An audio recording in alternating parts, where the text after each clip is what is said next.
Mabuhay everyone, MARKCHES here. Welcome to the channel, and for today's video, I'll be giving you my initial review on the all-new GT Jump. Let's go. So the GT Jump 2 recently released. Two colorways actually released here in the Philippines, and I chose this one in the green color because two of my team's uniforms are colored green. So I got this. This looks more fresh, more summer feel to it. It has a neon yellow or lime outsole with an orange swoosh and a gray-green upper, which is made out of engineered mesh according to the tech specs, but it feels like fuse knit in my opinion that you can see in the Jordan 38s and Jordan 36 if you had that pair. But it's stated there in the tech specs that it's engineered mesh, but I would say it's like it has an underlining fabric that gives extra comfort to your skin so that you won't rub off that knit. So first of all, the first difference that I noticed from the Jump 2 from the 1 is the weight difference. This feels way lighter. I don't have a weighing scale here, but upon just holding it, it really feels lighter compared to the Jump 1. And that's a good positive because the Jump 1, although it was really bouncy, extra cushion, it's a very nice performance basketball sneaker, but one of the downside of it is it's kind of heavy because of all the plastics. And there's a lot of things going around the sneaker. But with this one, it's way lighter. And the cut of the sneaker is a mid-high cut. It's not really high cut compared to the Jump 1, which is stacked, I think, up to here. And one of the main difference in terms of materials on the Jump 1 and 2 is around the ankle collar. The Jump 1 has harder plastic around the ankle, so if you want more ankle support or that kind of brace feel around your ankle, you would like the Jump 1 more. But if you want more ankle freedom and you want it to be a little bit lower compared to the Jump 1, which is really high, this is a good sneaker, an upgrade from the Jump 2 because it's much lower. There's a curve here, so there's a bit more freedom of movement around the ankle, but still giving you that extra ankle support that you want. So going back to the upper, engineered mesh, and it's very soft and it doesn't stretch, which is good. And there's a lot of ventilation around the upper of the sneaker. That's what I've noticed. And the underlining fabric is kind of perforated. It's like the jersey material. So the upper is much cooler compared to other sneakers. And I like it. I like the upper that it doesn't need that much break-in time. There's some fusing here on the side panels, so that gives you extra support. This green part here is fusing, and there's a material here that goes up so that the material will be more durable. And overall feel of the material, like I've said, it's very forgiving around your foot. So there's a lot of toe space in the sneaker, and one thing that they added here is this strap that gives you extra lateral support and pulls your foot down to the footbed, like in a lot of my favorite sneakers that are out now in the market, that there's strap here so that when you pull this up, so that it really tightens around the forefoot part so that your foot will be locked in the footbed and prevents you from slipping laterally, so that this will really hold your foot inside the sneaker. And that's a really positive thing about the Jump 2 because on the Jump 1, I remember it didn't have that kind of strap, but correct me if I'm wrong, but that's what I remembered. The lacing system is a traditional lacing system.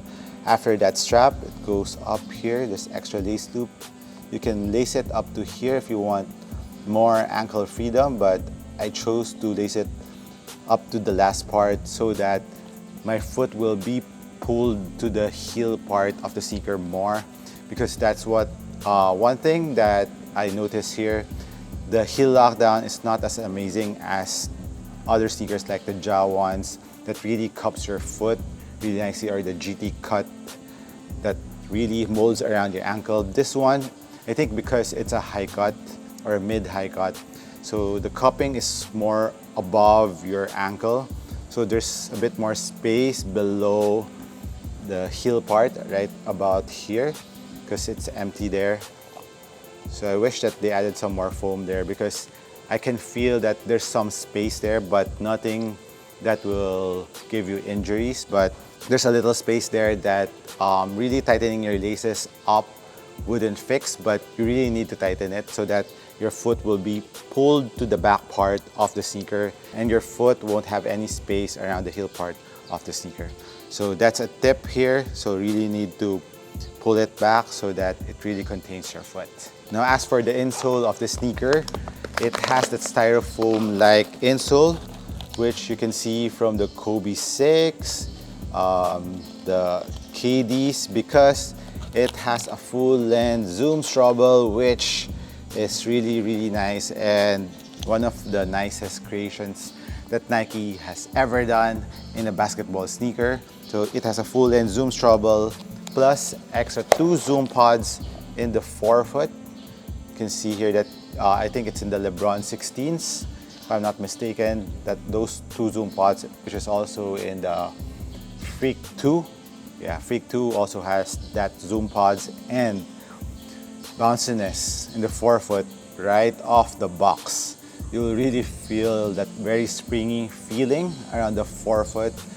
But of course, there's a little consequence on that. You will feel a little bit higher off the ground. But comparing it to the ones, I felt like this one is a little bit lower because I think they removed the extra plastic, or they thinned up the plastic that cages up the zoom and that supports the zoom. So this plastic piece that cages up the zoom is for stability of the zoom so that you won't bend when you're overstepping your lateral side or you're doing lateral steps, so that it won't compress too much. So it gives the stability of the zoom unit in the forefoot, which is nice. And they thinned up the material of that plate, which I think is a huge improvement from the ones. And the carrying foam of this one, I think this is just Phylon or EVA foam, this blue part.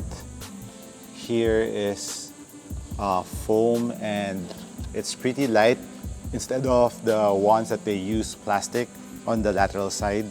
So that made the shoe really heavy. So this is one area that they upgraded. So they didn't use that much heavy plastic for the twos so that it will be lighter. And of course, moving to the heel part of the sneaker, you can see React foam here, and it is really plush.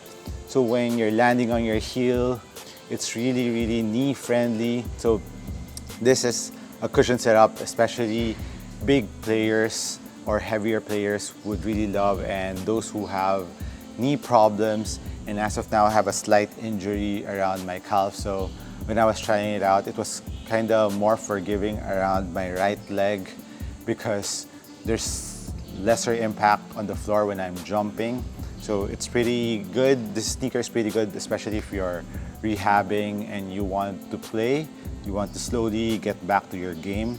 This is a good sneaker to have, but like I said, the only downside of the Jump, since the Jump one, is it is stacked higher than other sneakers, so court feel isn't that good on the GT Jump. But if you are someone who likes cushion more instead of court feel, this is a sneaker that you should get in your rotation because it's very springy. It has a lot of impact protection. And the main difference around the heel, I think it's an upgrade that they changed up in the React foam. Because on the ones, they use zoom unit in the heel too. It's a big zoom unit here. And it was kind of over-exaggerated in terms of bounciness. Because you would feel a lot of bounciness in the forefoot. Then, and around your heel too, you will bounce back again. So this one is a little bit more muted. And it gives the purpose of the heel where you need more impact protection instead of bounce. So I think for me, my preference, I think this is an upgrade from the ones. But one thing that I've noticed here is sometimes when I step on the heel, like the zoom unit, when I'm static mode, when I'm putting a little bit more pressure on the heel, I would feel my foot like it's uneven. So it will be leaning more towards my heel. So you have to be cautious of that you have to put your pressure more around your forefoot. But when you're in running mode, it gives a very nice heel-to-toe transition because of that blue plate here that contains and cages the react, the zoom. It also helps out in the springboard effect when you're running up and down the floor. So that's the dual purpose of the spring plate or the stability plate of the Jump 2s. Now let's move on to the outsole. The outsole is kind of similar to the ones as far as I remembered because I sold my ones already. And it has herringbone pattern around the forefoot part and some like DNA or grid shapes here on the forefoot and some more DNA or bicycle chain around the heel part of the outsole. And overall tread, my pair is an EP version, so this has extra durable rubber and the rubber is pretty thick. This can be used outdoors because, especially with the cushion setup of this one, this is a very outdoor friendly sneaker. And even though the rubber compound is thick, it's still pliable. So when I was using it here in an indoor court, it was gripping really nicely, but there was not much squeak. There was on some movements that it will squeak a bit, but mostly it won't squeak. It's a silent traction, but still grips. And there are some parts of this court that has dust, and I was trying to stop there and it was still stopping. So I think dust pickup will also be okay with the traction of the Jump, but don't expect any squeakiness on the Jump, like similar to the Jump ones.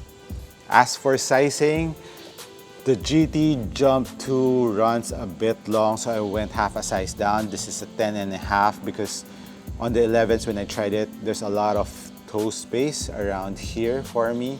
So it was kind of bending when I was just walking. So I went half a size down and it's pretty snug around this area, but it's forgiving because the materials of the upper is pretty soft. So I think I would recommend half a size down if you're a regular footer. But if you're a wide footer, I would suggest go true to size because it's kind of narrow around here in the midfoot, but it runs long. So it has a very weird shape in my opinion. So it's better to try it in store if you can because I just copped this in the store in Nike Park. So it's available in store, it's not sold out. So you could try it first in store to get your right size. The price of this one is 9,900 pesos. So that's around almost 200, so around 190 US dollars. So overall, my opinion, pretty good sneaker, especially if you want maximum cushion in the forefoot and heel, you want to play outdoors. The traction will hold outdoors and the upper is pretty breathable. So overall, very good performance basketball sneaker. So this is the Jump 2. Let me know if you have tried this. Hit me a comment down below. This has been MARKCHES once again. Thank you for dropping by the channel. Catch you in the next one. Cheers.